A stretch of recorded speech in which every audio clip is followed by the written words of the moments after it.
Hello students, welcome back to my channel. कैसे हो आप सब? उम्मीद करती हूँ बेटा सभी अच्छे होंगे और अपना ख्याल भी रख रहे होंगे। तो बेटा आज हम करने जाने अपनी वर्कशीट नंबर 79, जो कि क्या है 6 to 8 क्लास के बच्चों के लिए और इंग्लिश मीडियम में। ठीक है, हिंदी मीडियम के लिए अलग से है बेटा।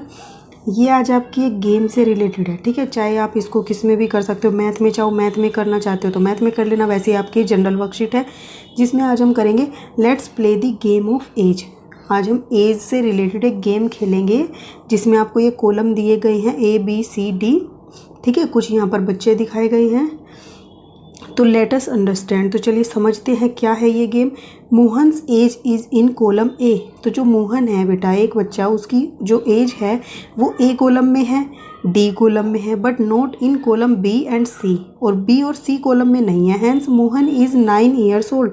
तो इसीलिए मोहन क्या हुआ, 9 years ओल्ड हो गया। क्यों? क्योंकि बेटा जो 9 है वो A कॉलम में भी है और D कॉलम में भी है, लेकिन B और C में नहीं है। तो इसका मतलब ये वाला जो नंबर है ये इन 2 कॉलम में है। तो इसका मतलब वो मोहन की एज क्या हो गई, 9 years की हो गई। ठीक है, फिर Ruhi's age in column B only. Hence Ruhi's age क्या हो गई बेटा, 2 साल की हो गई। क्योंकि जो 2 है नंबर वो सिर्फ B कॉलम के अंदर है। सिर्फ 2 ऐसा है जो क्या है, B के अंदर है। बाकी सारे जितने भी B में हैं वो सब में भी हैं। ठीक है, तो इसलिए जो रूही की एज है वो कितनी हो गई, 2 years हो गई।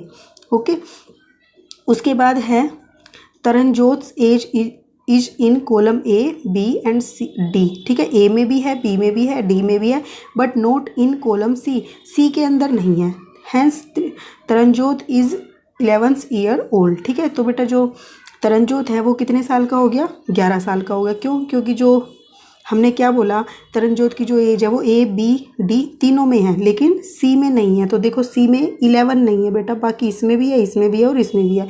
इसलिए तरनजोत की जो एज है वो 11 हो गई। ठीक है, फिर Jones age is in column A B and C as well as column D। तो मतलब चारों के अंदर है।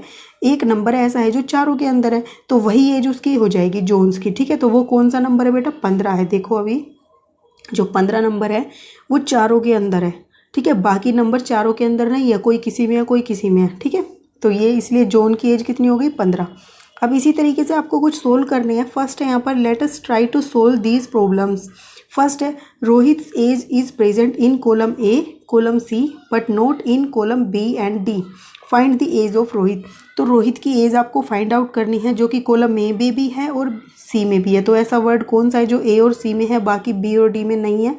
तो यहाँ पर देखो बेटा, एक यहाँ पर है, ठीक है, और किसी में नहीं है। लेकिन वो क्या बोला गया है कि वो A में भी है और C में भी है। तो 3 है यहाँ पे है, इसका मतलब ये भी नहीं है। 5 है बेटा, देखो 5 यहाँ पर है, इसमें कहीं नहीं है, इसमें है C में और इसमें कहीं नहीं है, तो वो 5 हो गई। ठीक है, तो रोहित की एज क्या हो गई, 5 हो गई। ठीक है, अब नेक्स्ट क्या है, Salman's age is in column B column C and column D but not in column A। Find the age of Salman. ठीक है, तो कॉलम A में नहीं है, बाकी तीनों में है। तो ऐसे कौन सा नंबर है जो तीनों में है? तो बेटा देखो 14 14 और 14, और इसमें नहीं है 14। तो ये वाला नंबर है जो क्या हो गया, किसकी एज हो गई, सलमान की। ठीक है, क्योंकि तीनों में बोला गया था, बस A में नहीं था। फिर what type of number do you see in the column A। तो किस तरीके का नंबर है जो आपने कॉलम में देखे फर्स्ट में? तो देखो बेटा यहाँ पर तुमने नंबर देखे होंगे, 1, फिर 2 नहीं है, फिर 3 है, 4 नहीं है, 5 है, फिर 6 नहीं है, 7 है। ठीक है, फिर 9 है। इस तरीके से यहाँ पर ओड नंबर है, इवन नंबर नहीं है। ठीक है, 2 तरीके के नंबर होते हैं, ओड और इवन। तो इसमें आपके इवन नंबर है, ओड नंबर है, सॉरी। ठीक है, ओड नंबर कौन से होते हैं, जो 1 हो गया, 3 हो गया, 5 7, मतलब कि जो 2 से डिवाइड नहीं होते। ठीक है, और जो इवन होते वो 2 से डिवाइड हो जाते, जैसे कि 2 हो गया, 4 6 8। तो इनके बीच में जो नंबर रह गए वो सारे क्या है, इवन है, और जो ये है जो लिखे हुए हैं वो है ओड नंबर। ठीक है, तो आप क्या लिख दोगे, किस तरीके के नंबर हैं, ये ओड नंबर हैं। ओके, फिर फोर्थ क्वेश्चन क्या है, try to find out the age of your younger brother sister and friends using the about table. तो ऊपर वाली टेबल का यूज करके बेटा आपको अपने ब्रदर सिस्टर और फ्रेंड्स की एज को फाइंड आउट करना है। चाहे तो आप इस तरीके से फाइंड आउट कर सकते हो कि अपने फ्रेंड से बोलो कि इन कॉलम में ये बताओ आपकी एज किस किस कॉलम के अंदर आती है। ठीक है, फिर वो बताएंगे, मान लो बोल देंगे कि A के अंदर आती है, बाकी में नहीं आती। तो ऐसा कौन सा वर्ड है जो सिर्फ A में आता है? तो 1 है।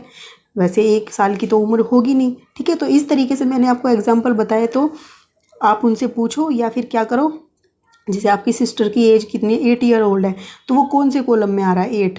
तो देखो बेटा 8 सिर्फ डी के अंदर आ रहा है, तो क्या बोलोगे, जो आपकी सिस्टर की एज है वो किस कॉलम में है, डी में है, तो इसका मतलब क्या हो गई, उसकी एज 8 हो गई। ठीक है, इस तरीके से आप लिख सकते हो। ओके, तो ये थी बेटा आपकी आज की वर्कशीट। उम्मीद करती हूँ आपको समझ आ गई होगी। फिर भी कोई डाउट रह जाए तो आप मेरे से कमेंट बॉक्स में पूछ लेना। इस वीडियो में इतना ही। अपना नेक्स्ट टॉपिक हम अपनी नेक्स्ट वीडियो में करेंगे। तब तक के लिए ऐसे हंसते रहिए, मुस्कुराते रहिए, पढ़ते रहिए और आगे बढ़ते रहिए। Thank you.